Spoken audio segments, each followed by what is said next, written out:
Olá pessoal, meu nome é Daniel, eu sou técnico de edificações e eu vou dar para vocês aqui uma aula sobre introdução ao desenho técnico que faz parte do leitura e interpretação de projetos.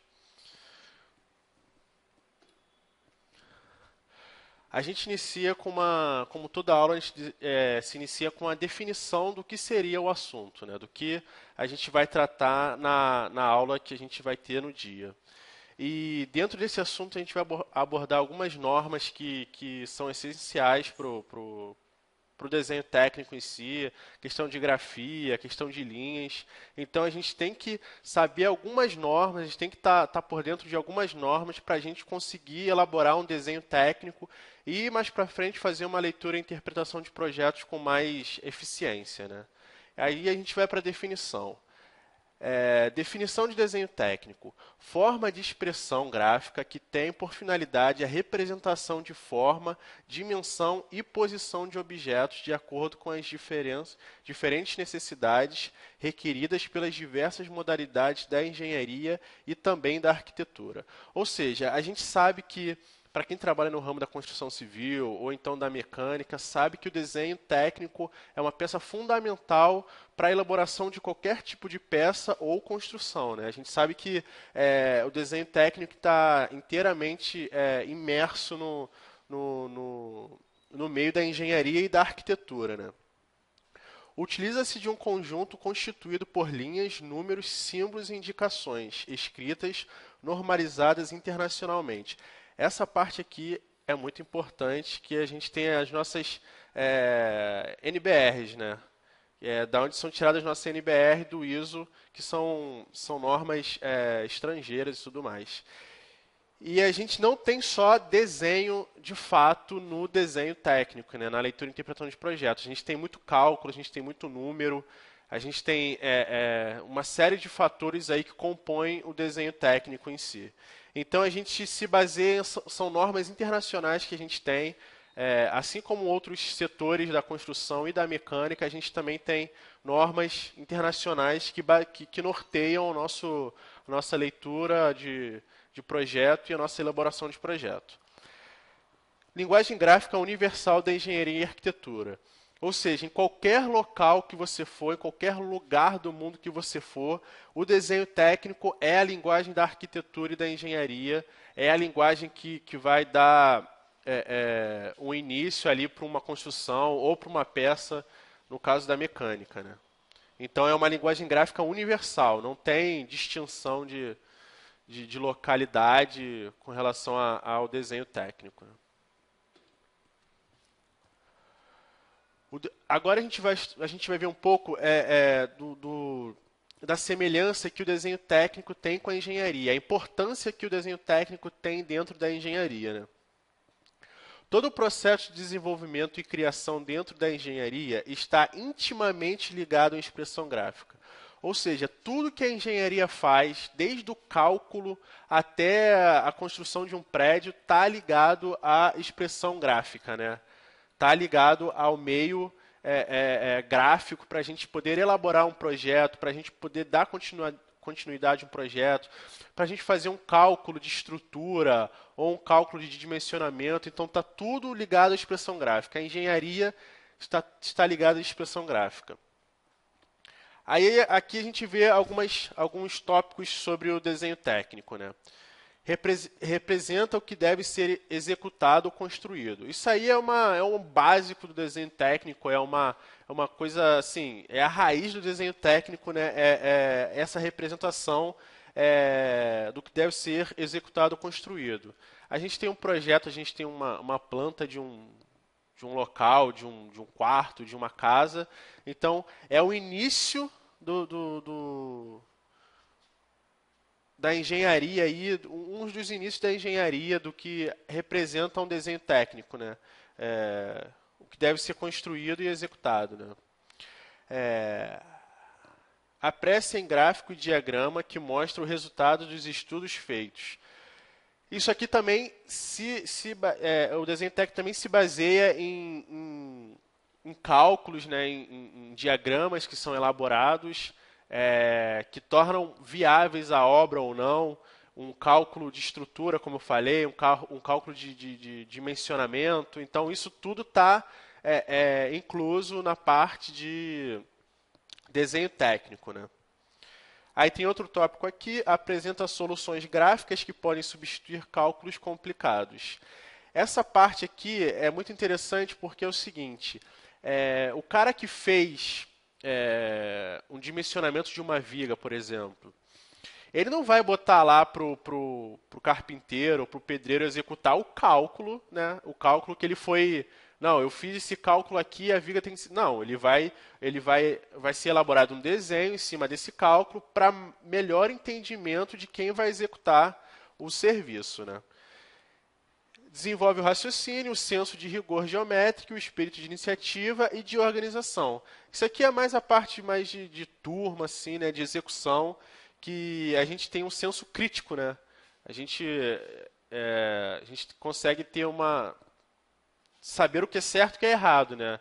Às vezes tem o cara que é mais safo, assim, que já tem um cotidiano de leitura de projeto, um mestre de obra, ou então encarregado, ele já é um pouco mais sagaz com relação a essas coisas, porque ele pode indagar muito mais um projeto, ele pode indagar um erro no projeto, porque ele já tem essa maturidade, né? Essa maturidade com relação a esse tipo de procedimento de projetos. Vamos dar continuidade aqui. Tipos de desenho técnico. A gente sabe que não existe só o desenho técnico arquitetônico, não existe só o desenho técnico elétrico. Então a gente tem uma série de outros desenhos que compõem um corpo de desenho técnico, né? Desenho projetivo. Desenho projetivo são os desenhos resultantes de projeções do objeto em um ou mais planos de projeção e correspondem às vistas ortográficas e às perspectivas. Isso aqui é um assunto que a gente vai tratar um pouco mais para frente, mas o desenho projetivo ele é resultado de projeções, né? São coisas que são projetadas. E a gente vai ver um pouco mais à frente o que seria um desenho projetivo mais a fundo. E aí a gente tem vários exemplos sobre desenho. A gente tem o desenho mecânico, a gente tem o desenho de máquinas, isso são só alguns exemplos. A gente tem o desenho de estruturas, a gente tem o desenho arquitetônico, a gente tem o desenho elétrico e eletrônico e desenho de tubulações. Faltou aqui alguns, eu sei que faltou alguns, mas isso aqui são só uns exemplos para a gente ter noção da diversidade que a gente tem dentro do desenho arquitetônico, dentro da arquitetura e da engenharia, né? E a gente tem também os desenhos não projetivos. Na maioria dos casos, corresponde a desenhos resultantes dos cálculos algébricos e compreendem os desenhos de gráficos, diagramas, etc. São desenhos que não são projetados, né? São desenhos, às vezes, muitas das vezes são cálculos e diagramas, né? Para ter uma compreensão melhor do desenho, mas não é o desenho em si. Vamos dar continuidade aqui. Formas de elaboração e apresentação do desenho técnico. Existem várias formas de elaboração, de apresentação de desenho técnico. Existe a forma manual, né, que a gente tem aí há muito tempo atrás, né, não se faz mais desenho manual, mas é sempre bom a gente ter um conhecimento, é sempre bom a gente saber do que se trata um desenho, né? Qual é a raiz do desenho, como se iniciou o desenho. Há muito tempo atrás era feito à mão, então eram enormes projetos feitos à mão, coisa que demorava às vezes anos para ser concluído, porque o desenho era feito à mão. Hoje em dia está muito mais fácil, hoje em dia as coisas melhoraram. Claro que existe um desenho à mão ainda, e existem desenhos que, assim, é primordial ser feito à mão, né? E tem desenhos que já são muito mais elaborados, que precisa de um software mais elaborado para a gente poder dar uma facilitada, né? Uma agilizada também no desenho. Os desenhos primordiais que são feitos às mãos são os croquis, né? A gente não precisa ter um computador para ir lá, não, vou fazer só um croquis aqui para mostrar para ver como é que fica, se dá. Não, o croquis pode ser feito à mão lá, tem algumas regras a respeito disso, mas pode ser feito à mão, não precisa de um software avançado, um AutoCAD para a gente poder fazer um croquis, né, por exemplo. Mas existem outros projetos, como um projeto arquitetônico, um projeto de elétrica, o ideal seja feito com software, né? Com AutoCAD, ou então um software que te dá essa possibilidade de elaboração de projeto de uma maior grandeza, assim, podemos dizer assim, de maior grandeza para a elaboração desse tipo de projeto. Aí é necessário, sim, um software mais avançado. Então, a gente vê aqui, ó, forma de elaboração e apresentação de desenho técnico. Atualmente, na maioria dos casos, os desenhos são elaborados por computadores, pois existem vários softwares que facilitam a elaboração e apresentação do desenho técnico. Então, aqui é mais um resuminho do que eu falei, né? A gente tem aqui AutoQI e AutoCAD, que são os softwares assim, que está mais em alta aí no mercado. Claro que existem outros, né? Existem vários outros software que a gente poderia nomear aqui, mas isso aqui são só exemplos de dois softwares que são mais em alta aí no mercado e a gente consegue fazer diversos projetos nele, né? Diversos tipos de projetos nele, AutoQI e AutoCAD aí. A padronização dos desenhos técnicos. Quando a gente faz um desenho, quando a gente elabora um desenho técnico, a gente não pode fazer de qualquer maneira, né? Uma linha grossa, por ser uma linha grossa, porque a lapiseira estava ruim, ou então o grafite não era o grafite adequado. Então, assim, quando a gente vai elaborar um desenho técnico, quando a gente tem essa responsabilidade de elaborar um desenho técnico, é necessário que saibamos as normas que compõem esse desenho técnico, saibamos o que norteia esse desenho técnico para a gente não cair no erro de fazer um desenho técnico de qualquer maneira. Que isso aí, por mais que existam, né, por mais que existam desenhos técnicos dessa maneira, mas o ideal seja seguir a norma direitinho para não ter nenhum problema, né, mais tarde. Né. A padronização dos desenhos técnicos. Para transformar o desenho técnico em uma linguagem gráfica, foi necessário padronizar seus procedimentos de representação gráfica. Aí que entra as NBRs, né, derivadas da ISO. Essa padronização é feita por meio de normas técnicas. Essas normas aqui é essencial a gente saber para a gente poder fazer o nosso desenho técnico.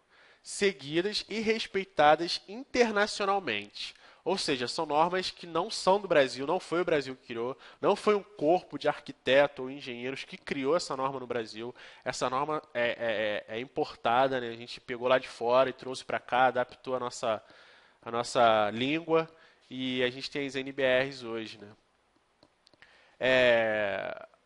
O interessante de falar é que não é aula de elaboração de desenho, é uma aula para a gente entender a funcionalidade do desenho, para a gente entender normas que existem dentro do desenho, para aí sim a gente conseguir ter uma leitura de interpretação de projetos mais avançada, né? Uma coisa mais profunda.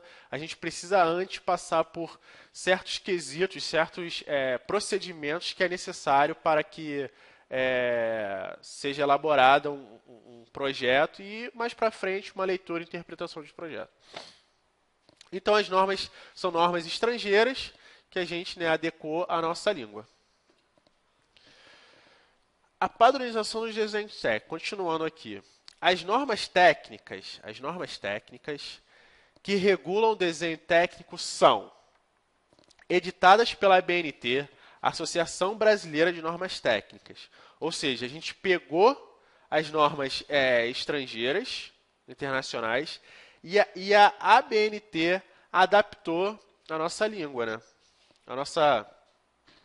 Ao nosso meio aqui que a gente vive, a nossa Constituição Civil, a nossa arquitetura e tudo mais, nossa engenharia.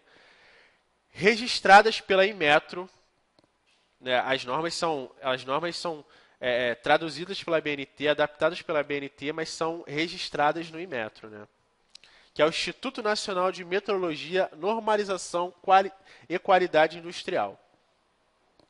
Como normas brasileiras, que são as NBRs, e estão em consonância com todas as normas internacionais aprovadas pela ISO. Então, quer dizer, por mais que a norma seja brasileira, por mais que seja uma tradução de normas internacionais, ela está em conformidade com a ISO, que é da onde saiu as NBRs, né? Onde a ABNT trouxe para o nosso país, né? Para a nossa língua. Então, elas estão em conformidade com a ISO. Isso são coisas primordiais, né? A gente saber, porque às vezes perguntam e a gente não tem noção do que significa. Mas as normas brasileiras, as NBRs, são normas internacionais e são aprovadas pela ISO, né? Só na tradução para a nossa língua, para melhor compreensão. Então aqui, gente, a gente vê um bocado de normas, né, trazidas da ISO, que foi traduzida para a nossa língua. E aqui são muitas normas, mas ainda não são todas, né? São algumas normas que a gente traz aí para a gente poder dar uma estudada legal e saber um pouco mais do que se trata. Mas a gente não vai abranger todas as normas, são normas aqui bem interessantes da gente estudar depois. Aqui estão as normas para a gente ter depois né, se alguém quiser pesquisar, se alguém quiser dar uma lida melhor nas normas, é interessante a gente saber isso. Mas aqui estão só algumas, tem milhares de normas aí ainda pela frente, que cada segmento do desenho técnico, cada segmento da engenharia, da arquitetura, existe uma norma. Então, pessoa que estuda engenharia ou que estuda arquitetura, é legal saber isso, né? Então, a gente tem a NBR 10647, que é o desenho técnico, norma geral. Essa aqui é muito interessante a gente saber, porque é uma norma que a gente vai estudar hoje, que a gente vai dar uma lida nela, a gente vai dar uma aprofundada um pouco melhor nela, que fala sobre o desenho técnico, né? Que é uma aula que a gente está tendo, que é a aula que a gente está tendo hoje. A gente tem a norma 10068, que diz folha de desenho, layout e dimensões. Essa é uma norma também muito interessante, que a gente, na elaboração do desenho técnico, a gente tem que ter isso em mente, porque diz a respeito da folha do desenho, do layout do desenho e de dimensões que a gente pode usar no nosso desenho técnico. NBR 10582. Apresentação da folha para o desenho. A gente sabe que existem várias folhas, né? Desde de A0 a A5 e tudo mais, A4. Então, para cada tipo de folha tem um tipo de norma, né? Então, a gente tem aqui a norma 10582, que é a apresentação da folha do desenho técnico. Para que tipo de folha a gente pode usar, né? A gente tem a NBR 13142, desenho técnico, dobramento de cópias. Ou seja, até para dobrar as nossas cópias, até para a gente ter uma dobradura dos nossos projetos, existe uma norma que também é certificada pela ABNT, né, que são normas internacionais, a ISO, que são normas internacionais. Então, até para a gente fazer um dobramento das nossas cópias, um dobramento, uma cópia que vai ser entregue a um funcionário, a um mestre de obra. Então, até o nosso dobramento, ele tem uma NBR que norteia isso, né? NBR 8402, execução de caracteres para escrita de desenho técnico. Essa aqui é outra NBR que a gente vai dar uma aprofundada também nessa aula, né? Que é fundamental a gente saber a questão de caracteres que vai usar para quando se vai elaborar um projeto. Então aqui a gente tem a NBR 8402, a gente também tem a NBR 8403, aplicação de linhas em desenhos, tipos de linhas, larguras das linhas. Essa também é uma NBR muito interessante, porque ela fala que tipo de linha que a gente tem que usar para determinado local. Se a gente vai fazer uma parede, é um tipo de linha. Se a gente vai fazer uma janela, é outro tipo de linha. Então, essa NBR também é muito interessante, porque ela fala da aplicação de linhas em desenhos, né? Isso a gente vai ver mais à frente também, que tem uma aula falando só dessa aplicação de linha, de como saber qual linha que vai usar, qual linha que não vai usar. Então, é muito interessante também essa norma. A gente tem a NBR 10067, Princípios gerais de apresentação em desenho técnico, também é uma norma interessante para quem vai apresentar e tudo mais. NBR 8196, desenho técnico e emprego de escalas. Essa também é uma norma muito interessante que fala do emprego de escalas, né? Como a gente vai empregar as escalas no nosso desenho, né? A gente também vai falar disso um pouco mais à frente, tem uma aula também falando sobre isso, que é um assunto que a gente tem que tratar com mais detalhe porque é importante para a elaboração do desenho técnico, né? E para a leitura. NBR 12298. Representação de área de corte por meio de achuras em desenho técnico. Também é uma norma interessante para quem quer se aprofundar em desenho técnico, em elaboração de desenho. É uma norma que está muito presente em quem faz desenho técnico, né? Até mesmo em software, em programas e tudo mais. Representação de área de corte por meio de achuras em desenho técnico. NBR 10126. Cotagem em desenho técnico. Até para a gente imprimir, para a gente fazer, para ter a cotagem em desenho técnico, é necessário que haja uma norma para a gente não sair do padrão, né? Para a gente não sair da linha que segue. NBR 8404, indicação do estado da superfície em desenho técnico. Essa é uma norma também interessante, porque ela indica para a gente do estado de superfície em desenho técnico. É uma norma que também está presente no desenho técnico e é interessante saber, né? NBR 6158. Sistema de tolerância e ajuste. A NBR 6158, ela trata de quais são as tolerâncias que a gente tem que tomar no desenho, os ajustes ideais para o desenho. E a NBR 8993, representação convencional de partes roscadas em desenho técnico. Então isso aqui já é mais para a parte de mecânica. O pessoal que estuda mecânica aí tem um contato mais direto com essa NBR que trata do desenho técnico também. A gente vai seguindo aqui. Algumas normas do desenho técnico. Aí aqui a gente já entra na NBR 8402 que eu falei anteriormente, que é uma norma que a gente vai usar, vai estudar aí com mais detalhe porque é uma norma interessante, né?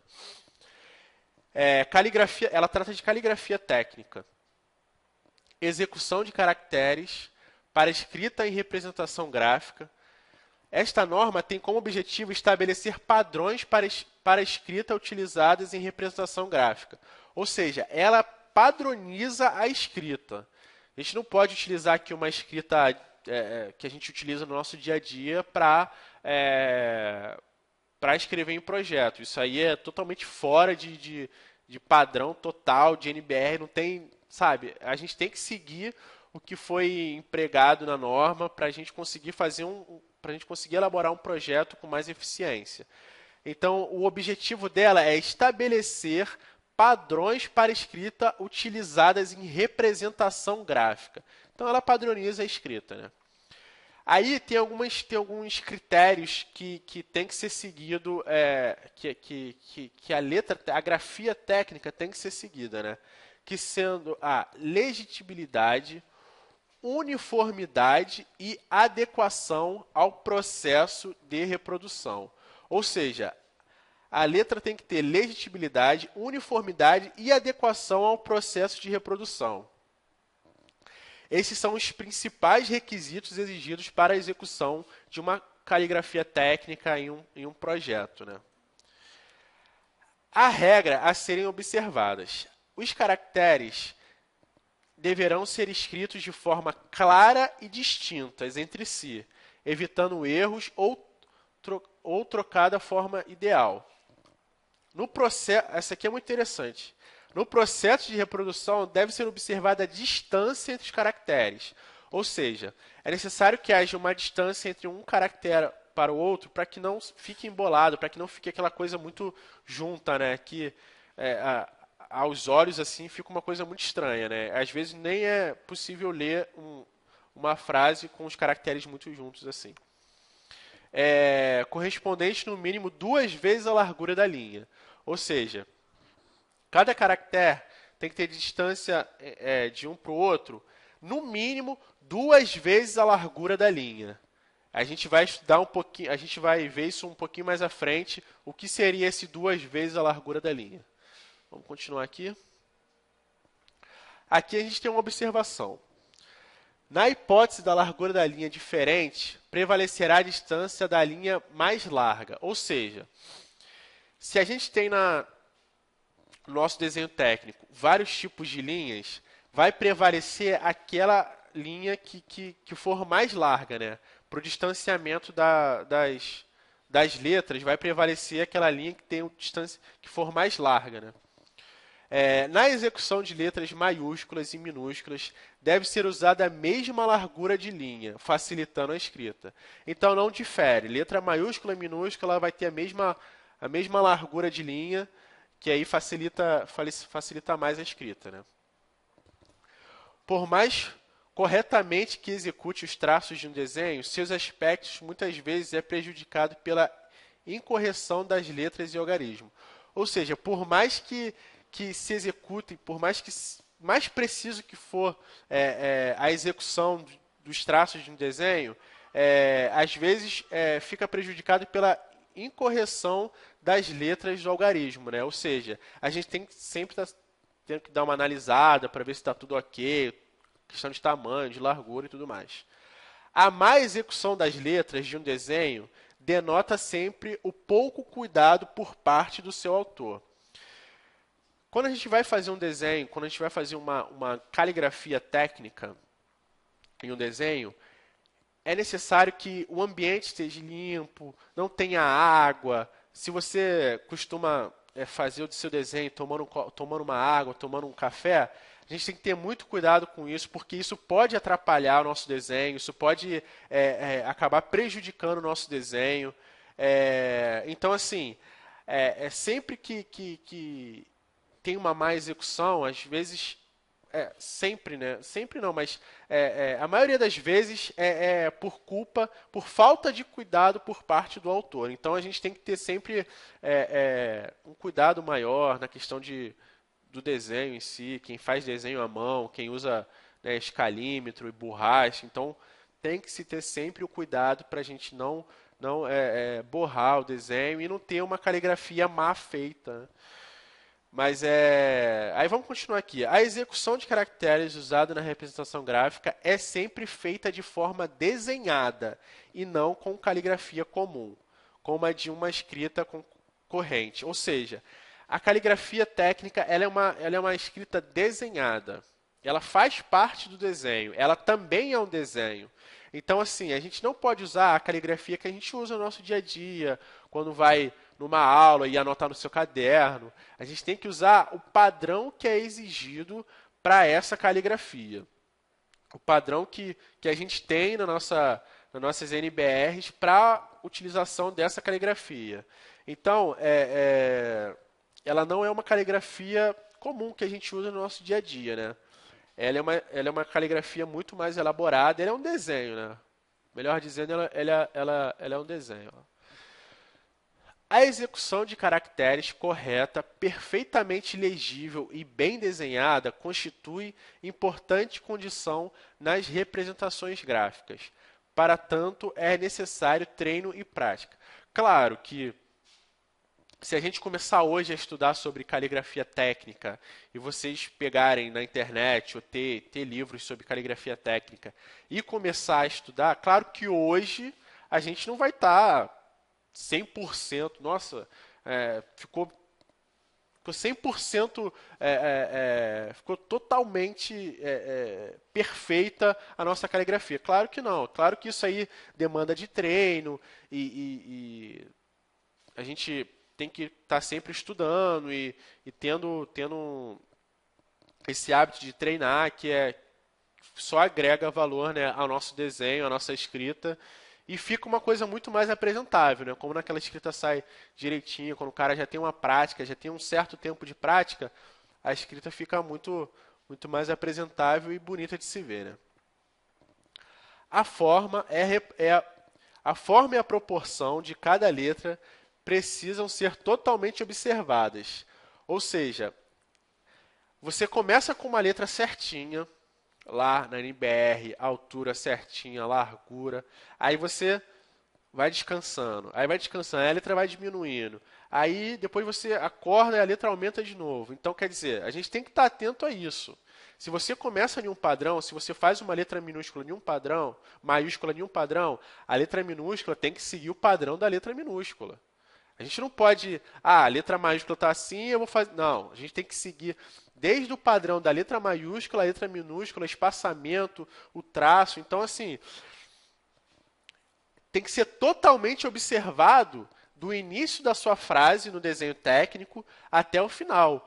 Vou passar para a linha de baixo, continua na mesma observação. Tem que ser uma coisa que a gente não pode vacilar, porque a gente acaba fazendo uma letra minúscula menor do que tem que ser, ou então maior. Então a gente tem que ter cuidado com isso, porque isso é muito importante também.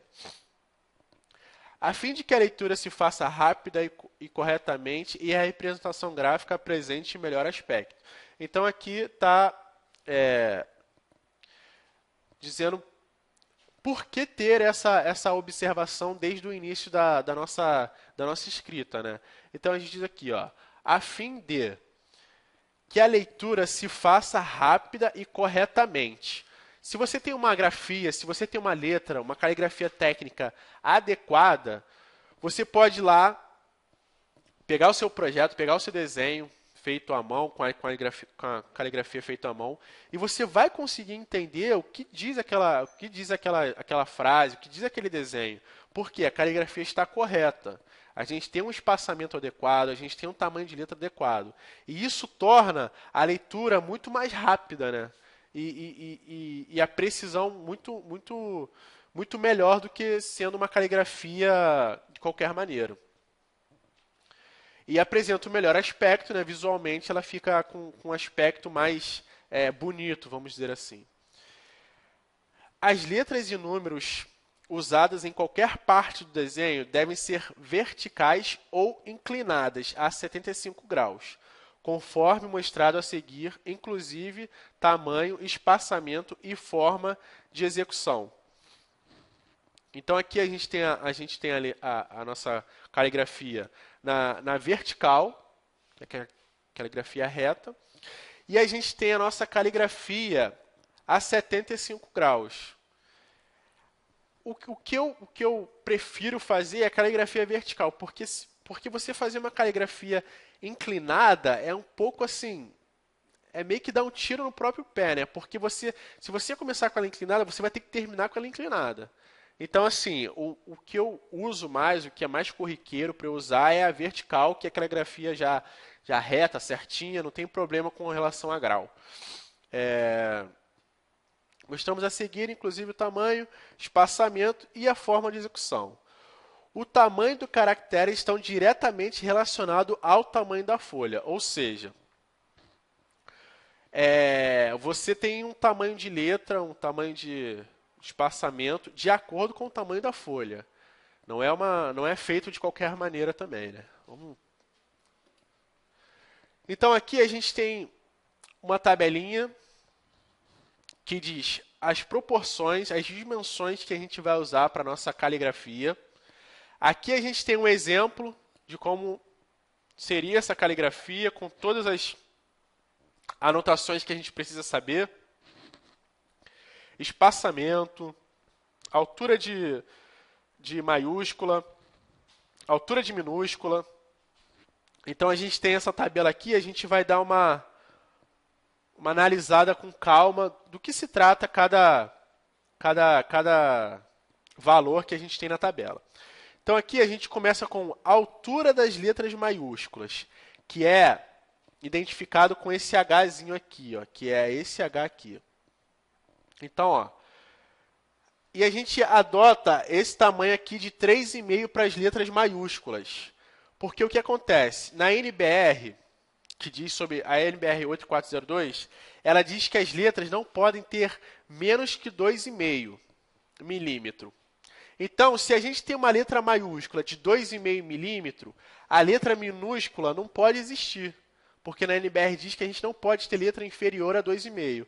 Então a gente adota a letra maiúscula de 3,5, porque a gente tem a nossa tabela completa de tamanhos e espaçamentos. A única que não tem é se a letra maiúscula for de 2,5, que a gente não tem a letra minúscula aqui, o tamanho da letra minúscula. Então a gente adota a tabela de 3,5 para maiúscula, que a gente consegue fazer a nossa caligrafia sem problema algum. Então aqui. Sendo que a gente tem outros valores também, né? A altura de letras maiúsculas, determinada com H aqui. Para a letra de 3,5, que é o padrão que eu uso, né? Que eu acho mais conveniente usar, para padrões de letras maiúsculas de 3,5, a gente tem o padrão de 2,5 anterior, a gente tem o de 3,5, a gente tem o padrão de letra maiúscula de 5 milímetros, de 7 milímetros, de 10, de 14 milímetros e de 20. Claro que vai determinar de acordo com o tamanho da folha, né? Como eu disse anteriormente. Mas o padrão que a gente costuma usar é de 3,5. Aí a gente tem aqui, ó.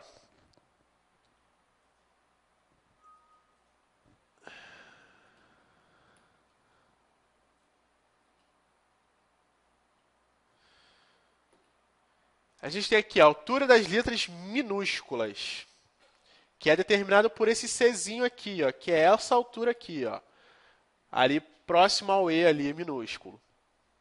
Então como a gente já viu, quando a letra maiúscula for 2,5, a minúscula a gente não tem, porque seria inferior a 2,5.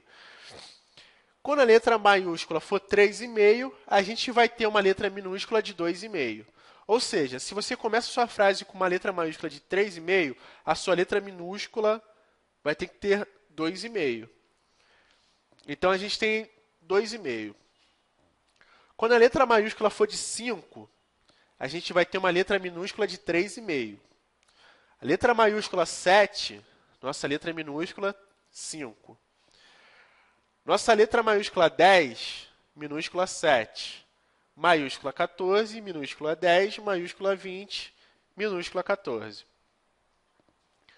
Então é determinado por esse C, a gente consegue ver aqui a diferença da letra maiúscula e da letra minúscula, o tamanho da letra maiúscula e o tamanho da letra minúscula. Continuando aqui, a gente tem distância mínima entre caracteres, que é esse Azinho aqui, ó. Esse Azinho aqui. A gente tem esse R que também é a altura da letra minúscula, tá? A gente tem a distância entre caracteres, distância mínima entre caracteres. Como a gente adotou a nossa tabela de 3,5 para maiúscula,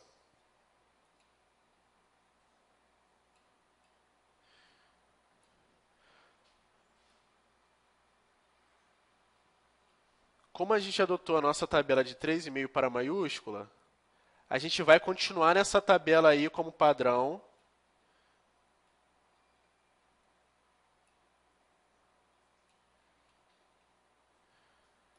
A gente vai continuar nessa tabela como padrão, como nosso norte, né? Como nossa raiz da nossa caligrafia.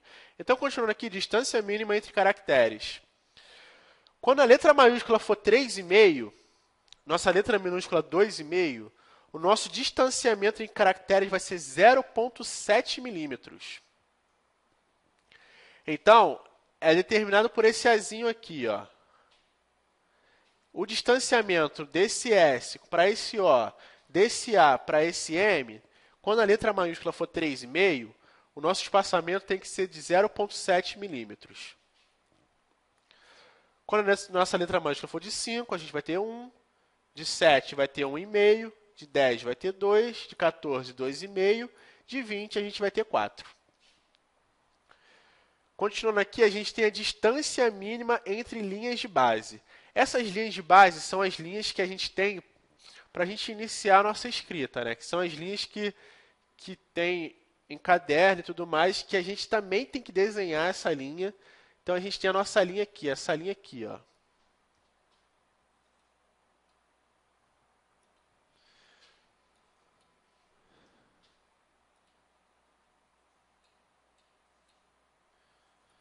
Então, é essa linha aqui, ó, dessa linha para esta linha. Então, a gente tem a nossa distância aí, que é o Bzinho, ó, essa distância aqui, que é esse Bzinho. A distância entre essas linhas, quando a maiúscula for 3,5, a gente vai ter 5 milímetros de distanciamento entre a linha de cima, entre a linha da frase de cima para a linha da frase de baixo. Então, são as linhas de base. A linha da base da frase de cima para a linha da base da frase de baixo tem que ser de 5 milímetros de espaçamento para a gente poder fazer a nossa escrita, né? Quando a letra maiúscula for 5, a gente vai ter 7. Quando a letra maiúscula for 7, a gente vai ter 10. Quando a letra maiúscula for 10, a gente vai ter 14. Quando a letra maiúscula for 14, a gente vai ter 20. Quando a letra for 20, a gente vai ter 28. Reparem que o distanciamento da linha de base da frase de cima para a linha de base da frase de baixo, ela é um pouco mais superior da maiúscula, né? Para poder conter a maiúscula dentro aí do espaço, dentro da frase aí que a gente vai escrever. Então, aqui, ó, vamos continuar aqui, ó, distância mínima entre palavras. Então, a distância mínima entre palavras não é a mesma distância entre letras. A gente tem uma outra distância, um outro valor para a distância entre palavras, que é determinada.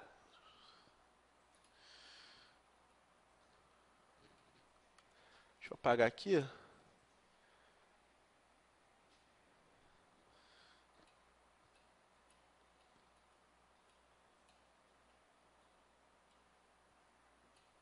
Que é determinada por esse ezinho aqui, ó. A gente tem um ezinho aqui, a gente tem um ezinho aqui. Então, é essa distância aqui, ó. Isso aqui é como se fosse uma palavra, vamos ser como se fosse uma palavra, e aqui começasse outra palavra. Então, aqui a gente tem esse distanciamento aqui, ó. Esse distanciamento aqui. Esse distanciamento, o valor desse distanciamento, o valor que a gente tem que dar para esse distanciamento, que é esse ezinho aqui determinado por esse ezinho, quando a nossa letra maiúscula for de 3,5, a gente tem 2,1 milímetros de distanciamento entre palavras. E se eu quiser usar uma letra maiúscula maior? Beleza, a gente tem o de 5, o distanciamento vai ser de 3. Letra maiúscula 7, distanciamento 4,5. Letra maiúscula 10, distanciamento 6. Letra maiúscula 14, distanciamento 8,4. Vê que o distanciamento aumenta em proporções iguais ao da letra maiúscula e de todas as outras, né? Letra maiúscula 20, distanciamento de 12. Então, a gente tem algumas opções aí de letra para a gente usar.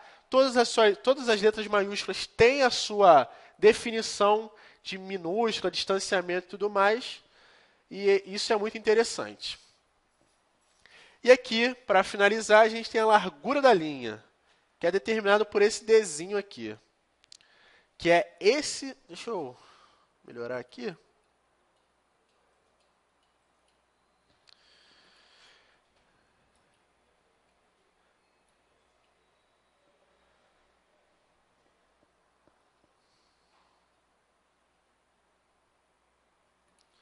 Então, aqui a gente tem a largura da linha, que é esse Dzinho aqui, ó.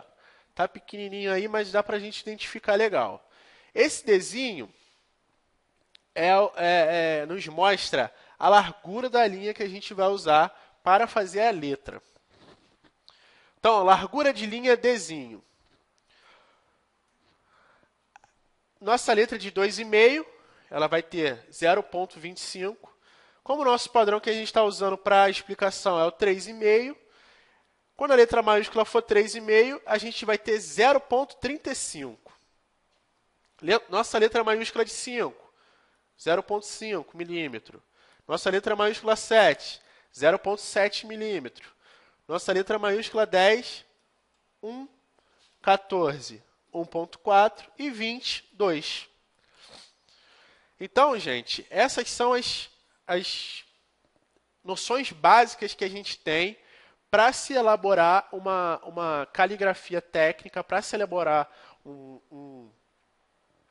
as frases do nosso projeto, as observações, as definições, as anotações do nosso projeto. Então, a gente tem aqui na NBR 8402 a determinação do que a gente precisa para poder elaborar a nossa caligrafia e ter um projeto apresentável. Às vezes a gente quer apresentar para o cliente, às vezes a gente quer praticar mesmo. E a gente tem a nossa NBR para dar esse auxílio para a gente não ficar aí boiando com relação à nossa caligrafia. Lembrando, caligrafia não pode ser a caligrafia que a gente usa na nossa escola, vai fazer um bilhetinho para a mãe, vai deixar um recadinho para a mulher. Não é essa caligrafia, gente. A caligrafia ela está baseada na NBR 8402, que é a caligrafia técnica.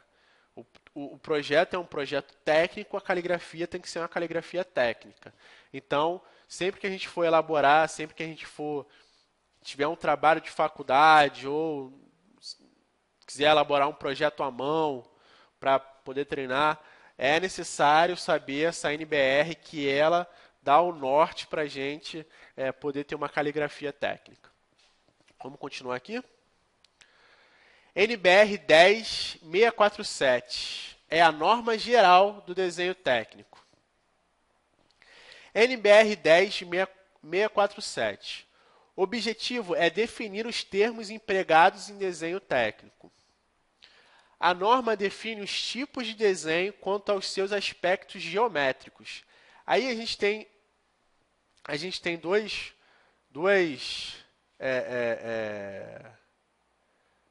duas opções aqui, né? A gente tem o desenho projetivo e a gente tem o desenho não projetivo.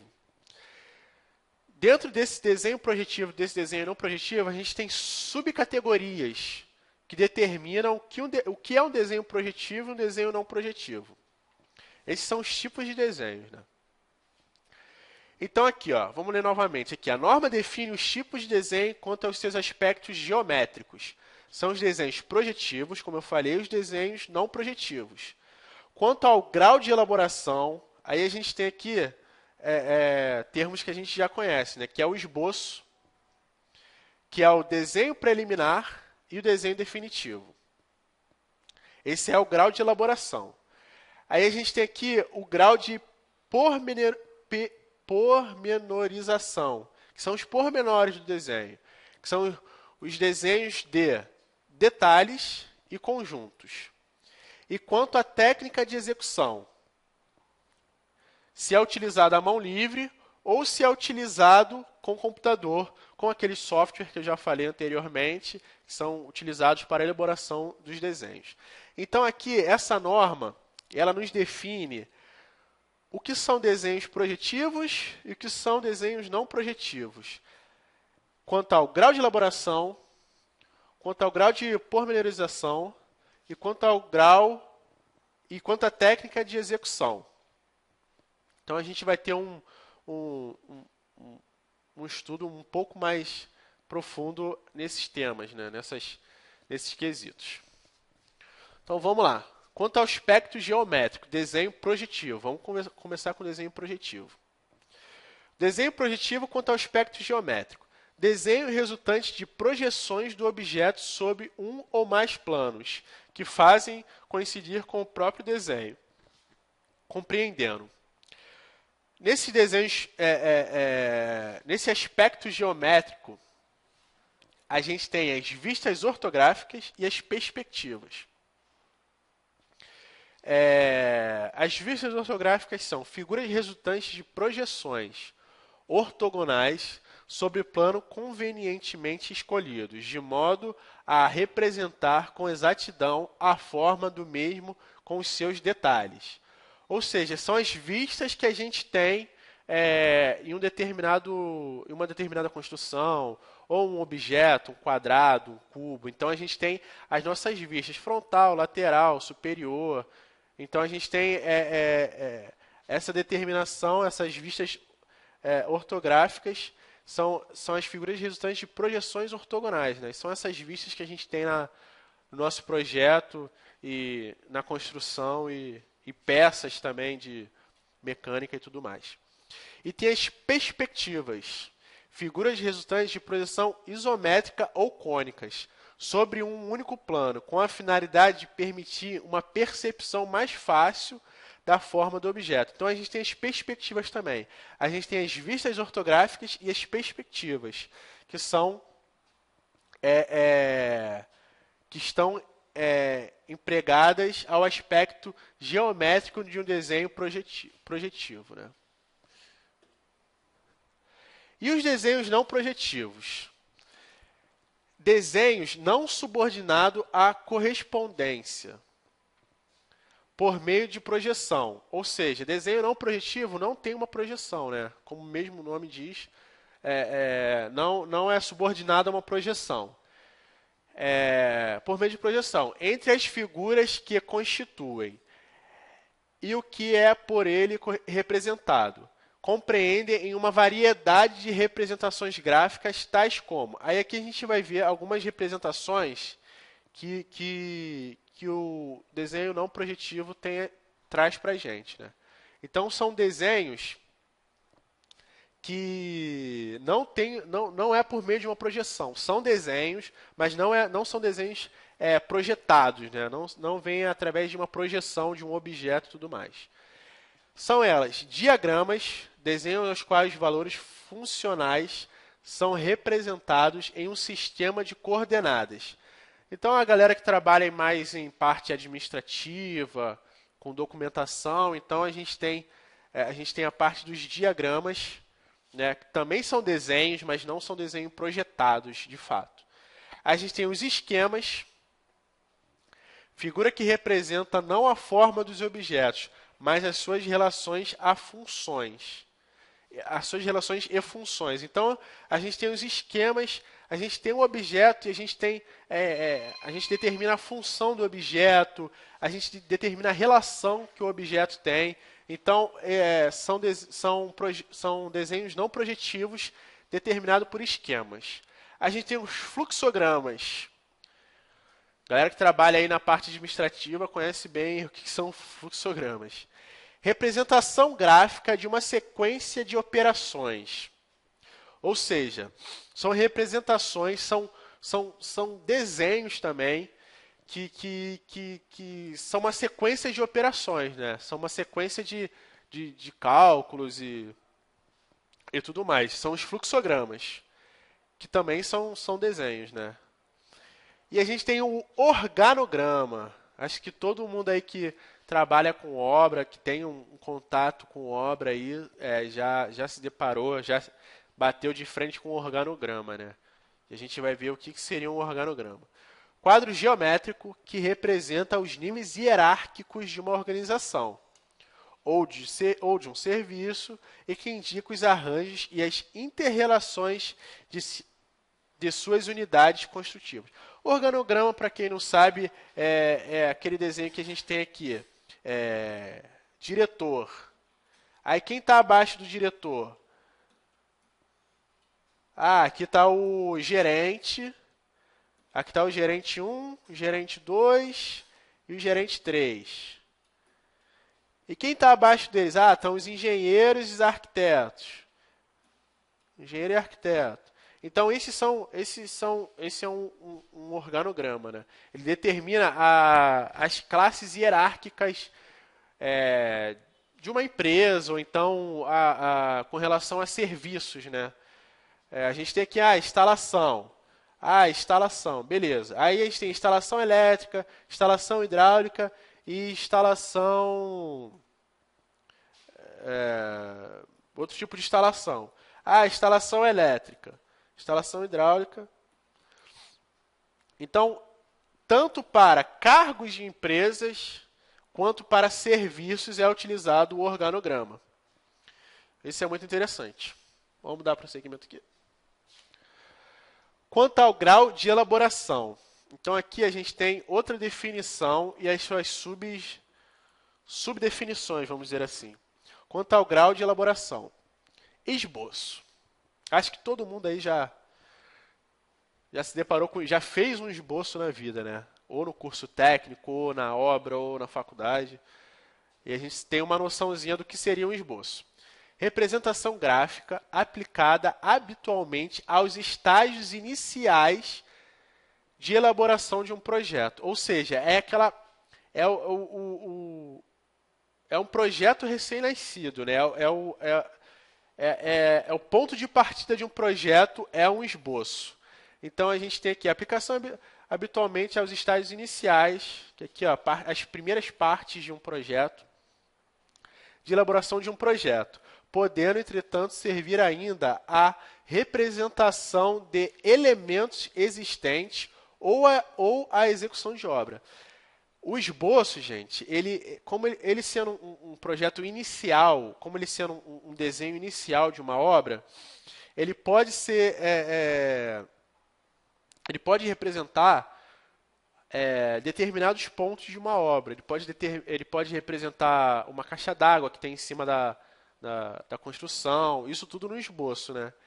E a execução de uma obra pode estar no esboço também. Um desenho preliminar. O desenho preliminar já não é um esboço, mas também não é o desenho executivo, né? O desenho que a gente vai executar. É um desenho preliminar. Representação gráfica empregada nos estágios intermediários da elaboração de projeto. Ou seja, já sai de um esboço, já vai para uma coisa muito mais avançada, que é um estágio intermediário, né? Da elaboração do projeto, sujeita ainda a alterações e que corresponde ao anteprojeto. Ou seja, esse desenho preliminar, ele ainda está sujeito a alterações. Ele não é um projeto ainda de execução.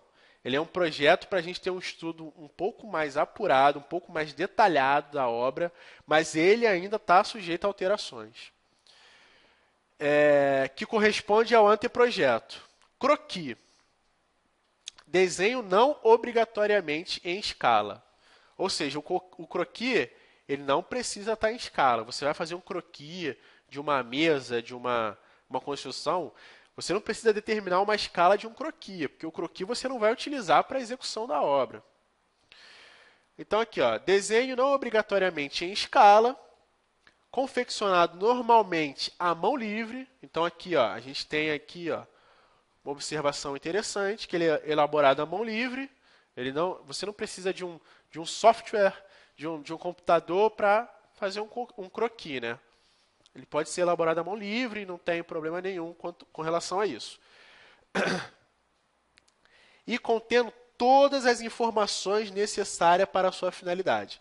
Ou seja, se você vai fazer um croquis, você tem que ter todas as informações necessárias para finalizar aquele croquis. Quais são as informações?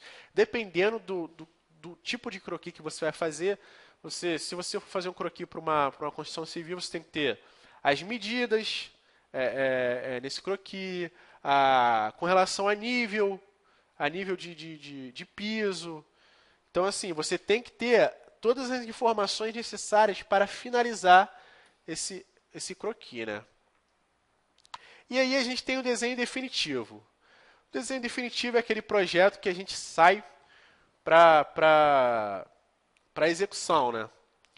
Desenho integrante da solução final do projeto, contendo os elementos necessários para a sua compreensão. Então, assim, o desenho definitivo é um desenho muito mais elaborado, é um desenho que tem muito mais detalhes. Então, a gente partiu do esboço, veio para um desenho, viu o que é um desenho preliminar, viu o que é um croquis, e agora um desenho definitivo, que é um desenho que tem uma série de informações necessárias para a execução da nossa obra, ou da nossa peça, ou de uma instalação. Então, o desenho definitivo tem uma peça fundamental aí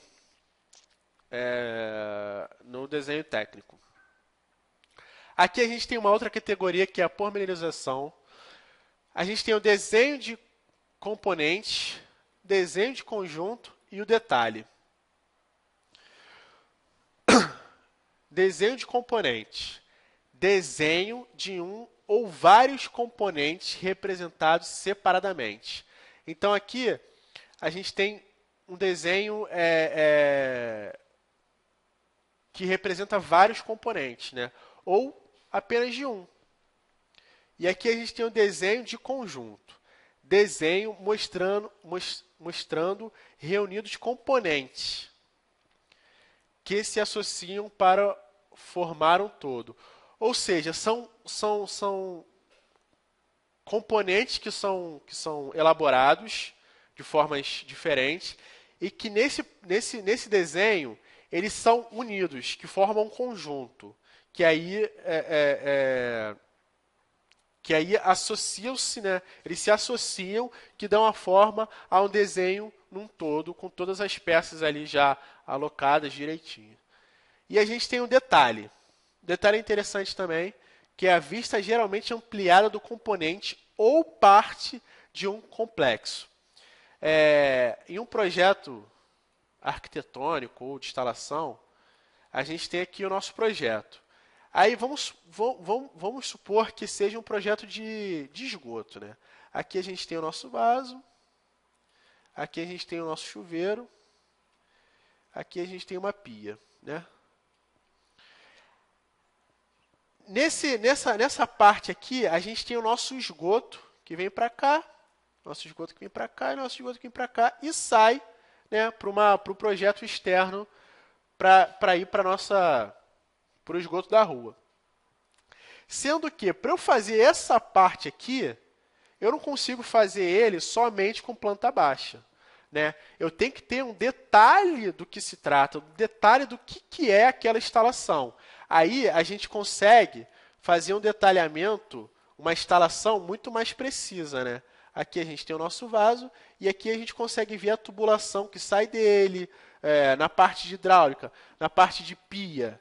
A gente tem a nossa pia aqui, a gente tem a tubulação que vem aqui, a gente consegue ver o nosso joelho, né, nossa curva, a gente consegue ver o sifão. Então, o detalhe é uma peça importantíssima para a nossa leitura e interpretação de projetos, porque o que a planta baixa não diz, o nosso detalhe é obrigado a dizer.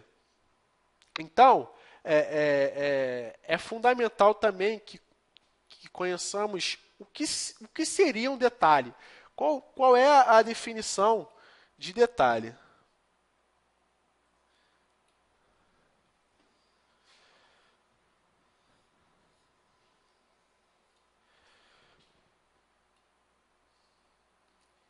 Então, vamos lá.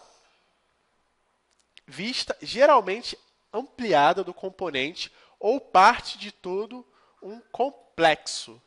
Ou seja, ou é uma vista ampliada de... Eu tenho uma peça mínima em um projeto lá de mecânica, só que, tipo assim, eu não consigo ver essa peça mínima naquele projeto. Eu tenho que ter um detalhamento dessa peça ampliada, essa peça vai vir ampliada, com escala e tudo mais, e aí eu vou conseguir ver os detalhes dessa peça, eu vou conseguir ver a metragem dessa peça, eu vou conseguir ver um detalhe que eu não conseguiria ver em outro projeto. Então, o detalhe é fundamental, tanto para projetos de mecânica, projeto arquitetônico, projeto de instalações elétricas, instalações hidrossanitárias, incêndio. Então, o detalhe ele é peça fundamental na elaboração e na leitura de um projeto arquitetônico, né?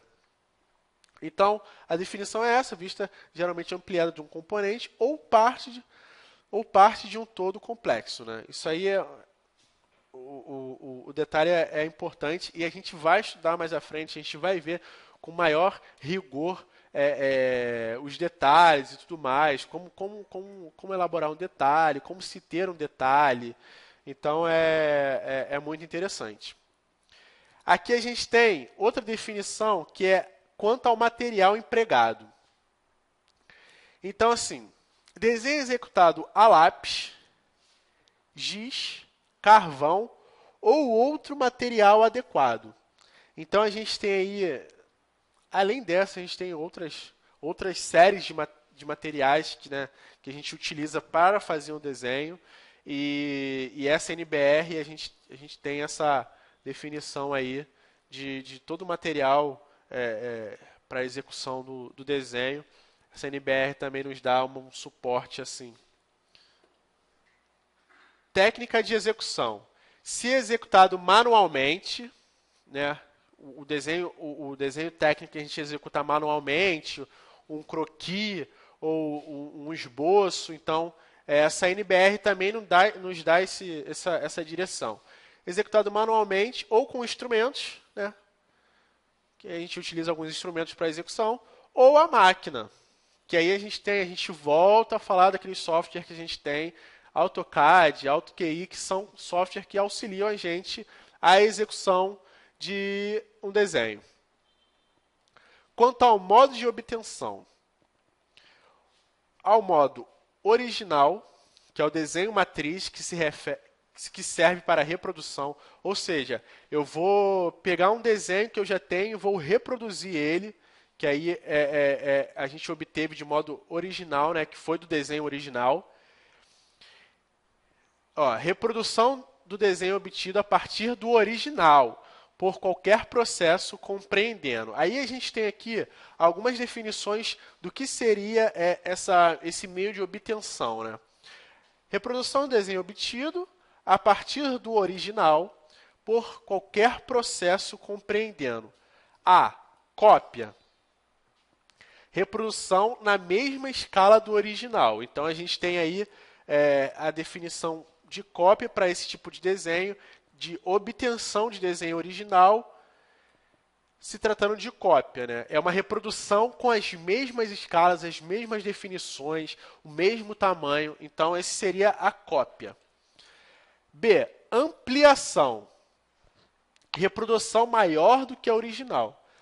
Mais para frente a gente vai ver com relação às escalas, a gente vai perceber que a gente tem a menor escala e a gente tem escalas enormes, né? Então, assim, a ampliação compreende em ter o desenho original e fazer dele um desenho maior, né? Botar em uma escala maior, ter uma ampliação maior que a original. Se a original está em 50, a gente tem aí a gente pode ter uma ampliação de 70, 75. Então, assim, a gente tem diversas formas aí de ter ampliação de um desenho original, né? Reprodução maior que a original. E a gente tem, assim como a gente tem a ampliação, a gente tem a redução. A redução é pegar o projeto original e reduzir ele. A gente faz muito isso quando a gente tem algum projeto no nosso computador, a gente não tem como plotar, então a gente imprime em A4, né, que é essa folha de ofício. A gente imprimindo em A4, a gente reduz o nosso desenho. A gente faz uma redução dele. Então, essa redução é isso. A gente tem o nosso desenho na escala de 1 para 50, vamos supor. E a gente passa ele de 1 para 25. Ou de 1 para 20. Então, a gente faz uma redução no desenho original. A gente diminui o desenho original, né?